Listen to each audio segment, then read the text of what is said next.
I've been natural officially for 7 years, but I've been properly taking care of my hair for 3 of those 7 years.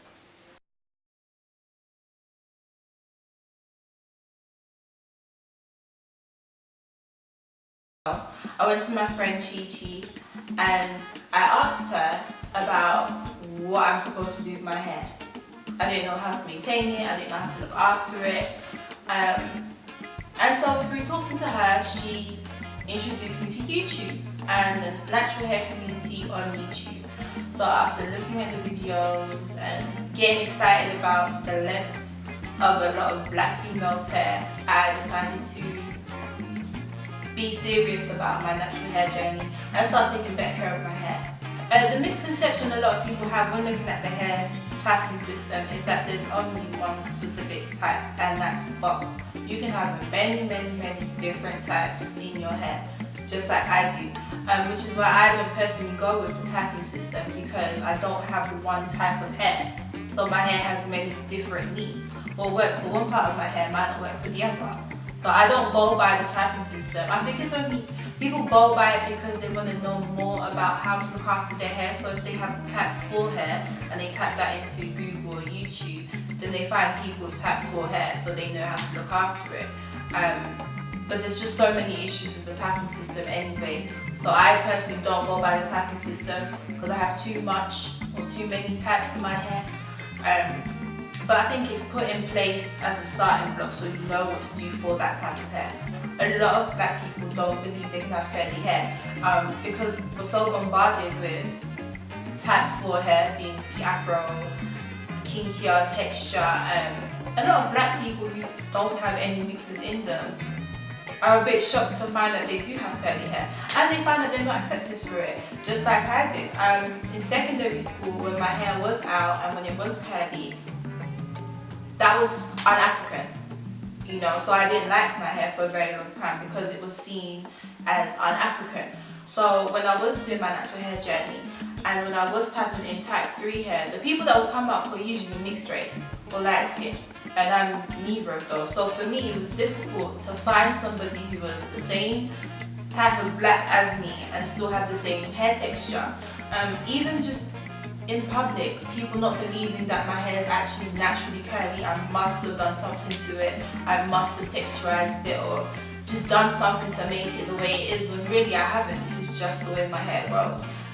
So for me it was actually firstly accepting that my hair is curly, secondly just having people accept that my hair is curly. I think there isn't enough education on what to do with a black girl's hair that's curly.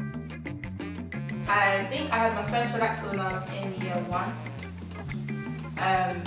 Before that I'd shaved my hair and did all of that, but I had my first relaxer around year 1, year 2, and my hair was just always in plaits. That's just how she left it.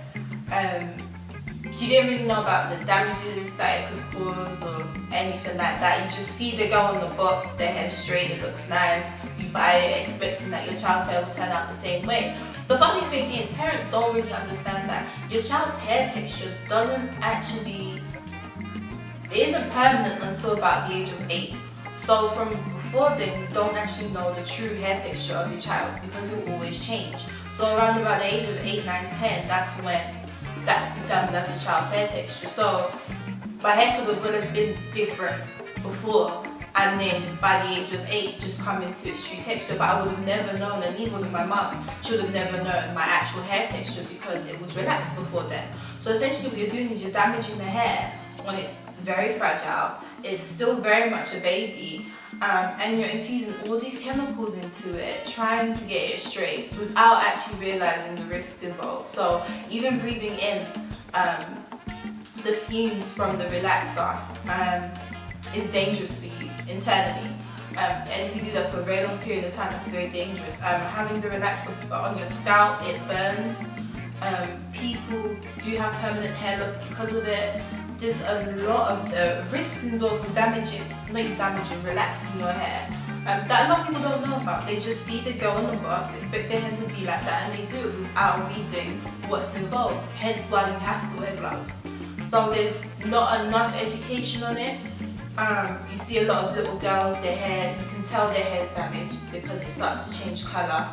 So it'll go from it being naturally black to now a musty brown colour. That's how much the relaxers changed it.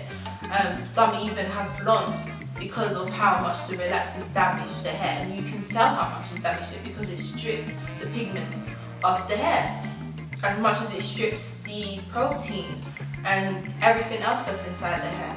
So relaxers are extremely dangerous, and to put it on a child at year 1, which is about 5 years, 6 years old, extremely dangerous.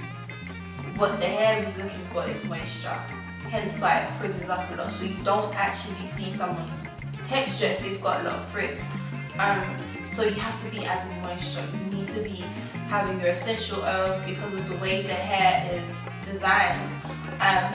The natural oils from the scalp don't reach the ends of the hair, so you need to be looking after the ends of the hair. And the ends of the hair is the oldest part of the hair, so if you don't look after the oldest part, your hair can break off. You can experience split ends, and your hair can split from the bottom all the way up the hair shaft. You don't need to do as many protein treatments as somebody who may be a type 2. Protein's not the issue, it's moisture, and we need to be infusing that moisture in. And yeah, you need to do a couple protein treatments, but moisture is the #1 thing black hair needs. Be it type 3 or be it type 4, moisture is the #1 thing the hair needs, because the hair is looking for it. And if the hair doesn't get it, the hair will break, the hair will split, and the hair will not look or feel healthy. It will get dry very quickly, it will feel extremely brittle. So moisture is the #1 thing that black hair needs. So if you're a type 1 and you go on YouTube, and because you're black you think automatically you have type 4 hair or whatever, and you type in type 4, all that information for type 4 is irrelevant for somebody with type 1 hair. So find your hair type, go on YouTube, because on YouTube you see people doing what it is that they're doing to their hair and how they apply the products and so on and so forth. So find your hair type, go onto YouTube, find the people that have the same hair type as you and relate to at least 1 or 2 people. Watch their videos. I wouldn't necessarily buy the same products as them, because you end up becoming a product junkie, which is somebody who buys and buys and buys a lot of products because a lot of people rant and rave about them. Then you find that it doesn't actually work for you. So the first place I'll go to is YouTube. I would then go to blogs, because people will write more about it. You're reading a lot more information than you're seeing it, because YouTube is usually a 6-minute video type of thing. So go onto blogs, read more information, find out the history and the science behind black hair as well. Find out why black hair is the way it is.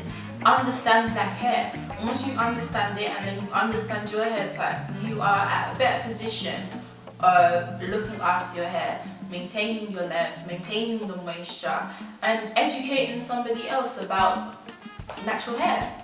So I would start off with your hair type, then go onto YouTube and find somebody with the same hair type, and then go onto blogs or any other websites just to do black hair and educate yourself a bit on it.